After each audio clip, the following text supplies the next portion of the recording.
What's up, YouTube? Got us another amazing figure to go over today. We're going to review this 2008 Tokyo Toy Festival King Cold. Had a lot of people request a review for this one. I've had him for a little while. I just haven't unboxed him because I was waiting for the time to make this video. But this figure came out with an exclusive lineup at the Tokyo Toy Festival. So at the time, you had to be there to get one. All of these figures were limited to a very specific amount. I believe this King Cold, if I am not wrong, if I am, you guys correct me. But I believe that this King Cold also had a Mecha Frieza that came with it. If you were able to get the King Cold with the Mecha Frieza, they were limited to about 300 pieces. King Cold at the time by himself was limited to 500 pieces. So total, all in all, this King Cold should only have 800 pieces, if that, floating around somewhere in the world. We were lucky enough to get our hands on one. Let's go ahead and unbox this thing and take a closer look.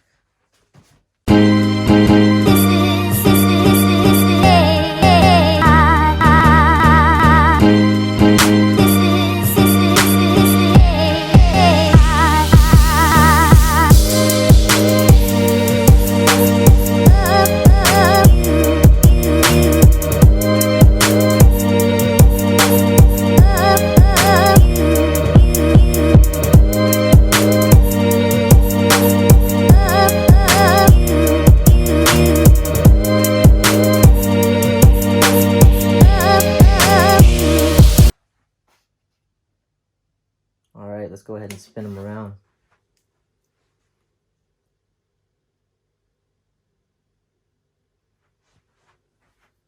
As you can see, he's a pretty large figure. Let me see if I can get something to do a size comparison to.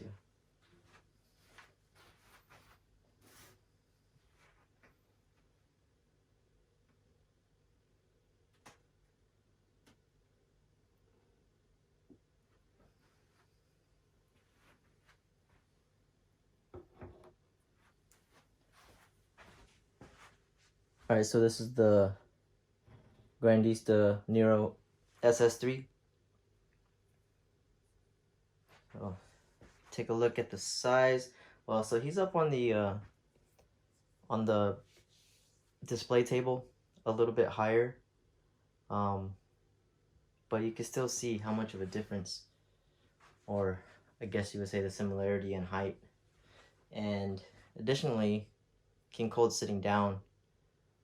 So he's, yeah, man, if he were to stand up, dude would be massive.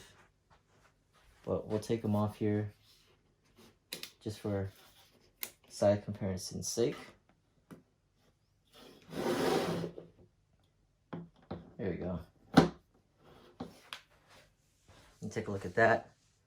And he is, yeah, he's almost the same size as, this SS3 while he's sitting down. So that's interesting. All right, so let's get a bit closer here. Man, what I really like about this immediately and just initially caught my attention was the paint. The color scheme is pretty on point. If you look at the old school Dragon Ball, the way he was colored, it's pretty on point. Another thing that definitely sticks out is that his cape back here is a fabric. And if you take a look, I'm sure you saw it earlier, but you can remove him from his seat. Right, so what we'll do is I'll take him off of his seat for now. We'll take a look at his seat real quick. But it is it's actually pretty soft. Initially I thought this thing was gonna be hard, but it's not. It's actually pretty soft. The paint shading, even on his chair, is pretty nice. And just to take a look at the bottom of it, just in case you guys ever come across any bootlegs or anything like that, this is what the bottom of it's supposed to look like. I've seen a bootleg where the bottom of this was completely solid. There was no hole there at the bottom, and then the stamp there, it said it had bigger words actually, so it looked a lot different than that. I don't remember exactly what it said. I think it said it was made in China, but it definitely didn't have any of this stuff up here. So there's a chair, or his throne, or whatever you want to call it. I'll take a look at him. So his face, the way they did his face is pretty much to the T. The paint is just really nice, man, all around. It's yes, his helmet has a little bit of a grit to it. It's pretty cool. In his stance, he's sitting there kind of like, yeah, this is boring. With a mischievous face, he's up to something.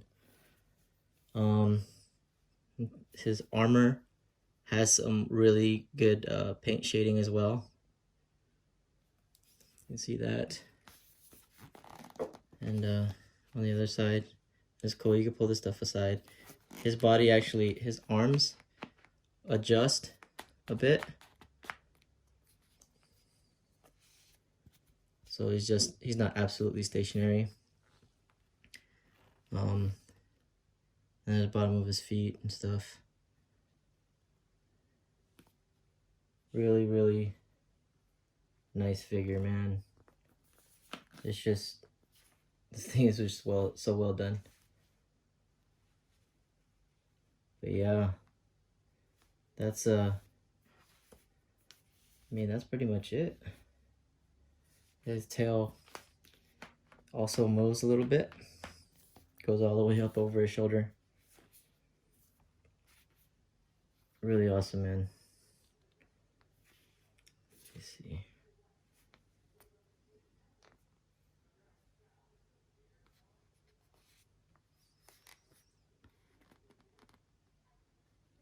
Got a little bit of some blemishes here in the paint in the really tight spots, but nothing that's like a huge deal. Yeah, this thing's cool, man. I'm really happy with it.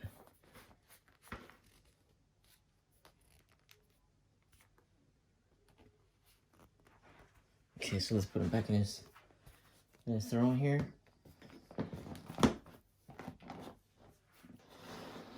I know a couple other people that were lucky enough to get one of these as well. They got them before me, and it actually made me pretty jealous.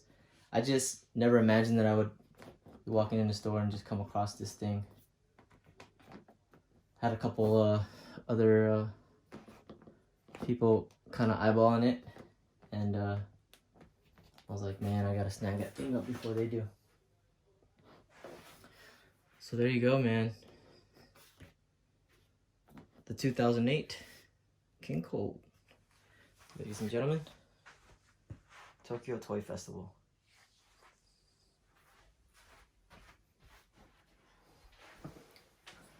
Alright folks, so that was my quick review of the 2008 Tokyo Toy Festival King Cold. And just a quick overview. Like I said, there's a Mecha Frieza that comes with this. Stands over here to the side, kind of hands behind his back. It didn't come with that one. Hopefully I can find it sometime, but apparently those are even more rare to get than this because there's only 300 of them. So hopefully I can run into one sometime. I'm probably gonna scoop it up immediately. But yeah, thank you guys for checking out this review. There's really not too much to say about this guy. Now I'm after all the other Tokyo Toy Festival figures. They're really hard to find right now, and if you find them, man, I hope you have a good chunk of change because they are pricey. Yeah, they're getting up there. If you guys want to know how much this one was, shoot me a message or PM me, and we can discuss. But I'll tell you what, as soon as I grabbed this, there was no other spots that I wanted to go to afterwards, and I definitely didn't have the money to buy anything else anyway. So yeah, again, thank you guys. If you guys haven't subscribed and you guys like the videos, please subscribe. If you like the video, this video specifically, hit that like button. Leave your comments at the bottom. Let me know if you guys have any thoughts on this. If you have any specific questions that I didn't answer in this video, please let me know. I appreciate you guys as always, and we will see you guys next time. Smash Mob, Zoltan out.